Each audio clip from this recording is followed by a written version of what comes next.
자, 우리가 지금 보면 사람들의 관심사가 어디에 있느냐 보면 평생 남자들은 어쩔 수 없는 것 같습니다. 건강, 여자들은 뷰티, 아름다움인 것 같습니다. 좀 다른 쪽으로 말하면 남자들은 정력, 여자들은 죽었다 깨어나도 이쁘고 날씬한 거, 이걸 벗어날 수가 없습니다. 80대 할머니든 100세 된 할머니든 다 물어보면 이쁜 거, 남자는 끝까지 힘 좀 쓰는 거, 이것들을 강조합니다. 자, 그런데 어쩔 수 없습니다. 동서고금을 막론하고 이 방법은 벗어날 수 있는 뭐가 아무것도 없습니다. 자, 그러면 얼마만큼 건강하게 어떠한 방법으로 평생 행복하게 살아갈 수 있느냐는 우리가 내 몸을 어떻게 관리를 했느냐, 그 차이 있을 수 있습니다. 건강하게 오래 살 수 있는 9988-234 99세까지 팔팔하다가 2, 3일 아프다가 죽는 거, 이게 모두의 꿈이지 않겠나 싶습니다. 그리고 제가 이 자연치유학을 오래 하다 보니까 결국은 한 50대 정도 넘어가면 이쁜 것도 날씬한 것도 잘생긴 것도 출세한 것도 성공한 것도 아무 필요가 없다. 건강한 거, 이거 하나만 남는다. 근데 이제 평생 건강하게 살 수 있는 그런 노력은 하지 않고 어느 날 건강이 무너진 겁니다. 허리 디스크 걸려요. 관절염 걸려요. 목 디스크 걸려요. 오십견통 걸려요. 그 다음에 또 안 해야 되는 술, 담배 해요. 그러다 보니까 폐에 문제 와요. 간에 문제 와요. 그 다음에 옛날에는 못 먹는 시대였지만 요즘은 너무 많이 먹어서 위에 부담감을 느껴서 위에 문제 와요. 내장 지방 이런 거 생기고 굉장히 고통당해요. 이런 문제를 해결할 수 있는 제일 좋은 방법이 뭘까요? 지금까지 모든 의료인들, 그리고 모든 체육인들, 그 다음에 모든 우리 선배들이 주장을 했던 것이 아마 운동일 것입니다. 단언컨대 운동 1번, 그 다음에 건강식품을 먹어라, 좋은 환경에 살아라. 지금처럼 배산 임수, 뒤에는 산이고 앞에는 팔당 호수입니다. 산새 소리 들리고 매미 소리 들리고 이 녹음이 짙어가는 이 그늘나무 아래에서 시 한 수 읊어가고 노래 한 곡 근사하게 불러보고 얼마나 아름답습니까? 그렇죠? 자, 그런데 좋은 환경에 살고 좋은 거 먹고 운동 많이 하고 다 좋습니다. 그럼 여러분들은 단 한마디로 말하면 건강관리 어떻게 표현하겠습니까? 저는 아주 간단한 것으로 표현하고 또 강의할 때도 이렇게 얘기를 합니다. 잘 먹고 잘 자고 잘 싸고, 제때 먹고, 그리고 잘 때 정확하게 자고, 그리고 잘 싸고. 아주 간단한 생리적인 건데 이것들이 건강관리의 지름길이고 제일 좋은 방향이고 지표인 것 같습니다. 그러면 일단은 운동 제일 좋은 방법으로 소개하고요.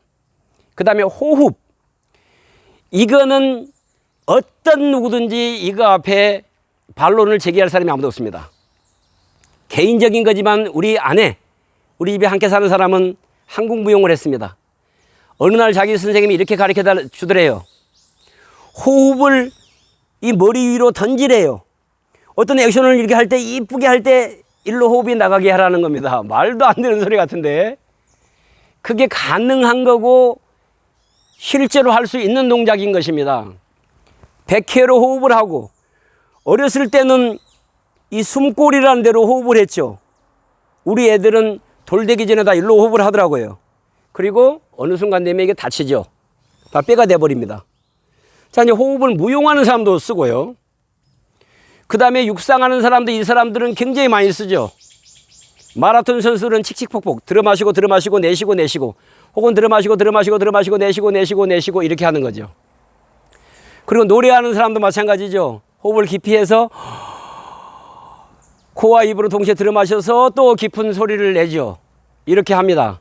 자, 그리고 수영이든 역도든 어떤 운동이든지 호흡과 무관한 운동은 아무것도 없습니다.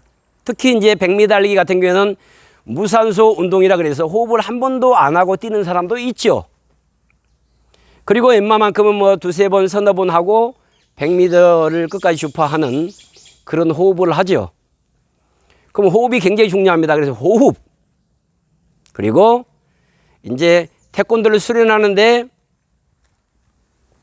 뭐 발차기를 많이 하고 막 격파를 많이 하고 호신술을 많이 하고 품새 수련을 많이 하고 이런 방법도 있지만 제가 지금까지 수십 년 태권도 수련하면서 가장 좋은 훈련법을 여러분들에게 소개하겠습니다. 그 훈련법은 뭐냐? 아주 간단한 겁니다. 예를 들면 태극 1장의 동작이 18개 동작으로 구성이 되어 있습니다.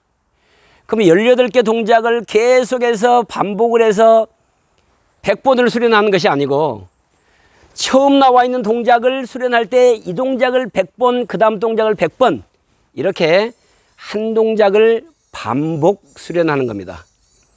그렇게 하면 뇌나 근육이나 관절이나 모든 세포까지 동작을 정확하게 기억하게 하게 됩니다.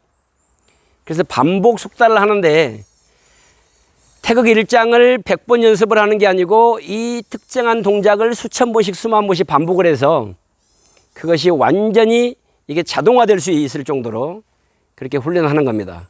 그리고 또 하나 학교 체육이라든지 엘리트 체육을 구분을 할 때 이렇게 하죠. 예를 들면 잇몸 일으키기를 하는데 1분에 60개를 했다, 70개를 했다, 80개를 했다 뭐 이렇게 해서 가장 많이 한 사람에게 점수를 가장 많이 주죠. 근데 세계적인 선수 알리나 이런 사람들 보면 그 잇몸 일으키기 하는 방법이 다릅니다. 다음에 소개를 하겠지만. 그리고 권투 선수나 이런 사람들을 보면 복근을 단련하기 위해서 이렇게 잡는 게 아니고 가슴에다 손을 대고 뭐 이렇게 이런 형태로 하죠. 훈련 방법이 다릅니다. 횟수가 중요한 게 아니고 어떻게 훈련을 했느냐가 굉장히 중요합니다. 자, 그리고 팔굽혀펴기도 제가 소개를 했지만 이런 식으로 하는 것보다는 손을 모아서 또 팔굽혀펴기를 하면 이런 쪽에 있는 뭐 광배근이라든지 등 뒤쪽에 있는 많은 척추 길이근이나 이런 근육들이 있지만 승모근 이런 근육들이 있지만 그 근육의 발달 상태가 달라집니다. 그리고 무엇보다 그런 수련을 했을 때 내 몸 안에다가 내공을 저장을 하게 되는 거죠. 자, 계속 내공이라는 단어가 많이 나오는데 좀 생소할 수도 있고 생뚱맞을 수도 있는데 이것은 하나하나 풀어보도록 하겠습니다. 반복해서 수련하는 게 너무 좋다고 그랬죠. 자, 그리고 또 하나는 그러니까 잇몸 일으키기가 제가 아는 사람 1분에 85회를 하는 사람이 있습니다. 제가 아는 사람 중에 축구 선수인데 제가 시합 한번 붙었다가 아주 큰 망신을 당했습니다. 근데 저는 뭐 70개 정도 뭐 이 정도 하면 뭐 이길 수 있을까로 생각했는데 제가 한 번 내려갈 때 3번 내려갔다 올라오더라고요. 아, 놀랐습니다. 그러면 횟수가 많은 것이 이제 훈련이 잘 되느냐라는 것을 이제 얘기를 하다가 과거의 경험을 들춰내 봤습니다만은 태권도 수련할 때 막 몸통지르기를 막 보통 막 1000번씩 막 수련한 사람들 많습니다. 저도 막 관절에 이상이 올 정도로 많이 뻗어봤습니다. 이런 훈련이 좋느냐? 물론 좋을 수도 있지만 부상의 우려도 있고 또 결코 좋은 방법이 아닐 수 있습니다. 체력의 한계를 느끼면서까지 한다든지 혹은 뭐 내가 뭐 지쳐 쓰러질 때까지 한다든지 그런 방법은 결코 좋지 않을 수 있습니다. 자, 그러면 내공과 예공의 훈련이 동시에 되면서 체력이 굉장히 강화가 되면서 내공이 굉장히 수련이 잘 되는 그 훈련법을 하나 소개해 보도록 하겠습니다. 자, 우리 태권도 교본에 보면 등척성 운동이라고 나와 있습니다. 저는 영어는 좀 어색합니다만은 아이소매틱스. 그러니까 근육의 길이가 변화되지 않고 일정한 힘을 가하면서 훈련하는 것이 아이소매틱스 등척성 운동이죠. 근데 일회품새나 이런 데 보면 자, 이게 등척성 운동이라고 나와 있는데 관절이 근육이 변화되지 않고 예를 들면 30kg를 들고 버티는 훈련을 하는 거죠. 아니면 30kg를 들었다고 가정을 하고 똑같은 힘을 쓰는 겁니다. 이때 생기는 힘이 등척성 아이소매틱스인데 교본에는 등척성으로 되어 있는 것이 엄밀히 말하면 등장성 운동입니다. 그리고 속도를 아주 빠르게 하는 것, 이것이 등속성인데 빠르게 속도를 처리하는 거. 그러면 특정한 운동만 담고 있는 게 있습니다. 그러니까 이런 거죠. 몸통질기 아주 빠르게 처리를 해주는 거죠. 뭐 제비핀 목치기 아주 빠르게 처리를 하는 겁니다. 자, 이런 것이 이제 등속성 빠르게 처리를 하는 거고요. 그 다음에 뭐 턱당겨치기라든지 이런 동작, 그 다음에 이 학다리 서기에서 금강맞기 이런 동작들이 뭐냐면 등장성 운동이죠. 그리고 이제 등측성 운동은 엄밀히 보면 거의 없는 거나 마찬가지입니다. 근데 보면 굳이 한다 그러면 준비 동작에서 일회품새,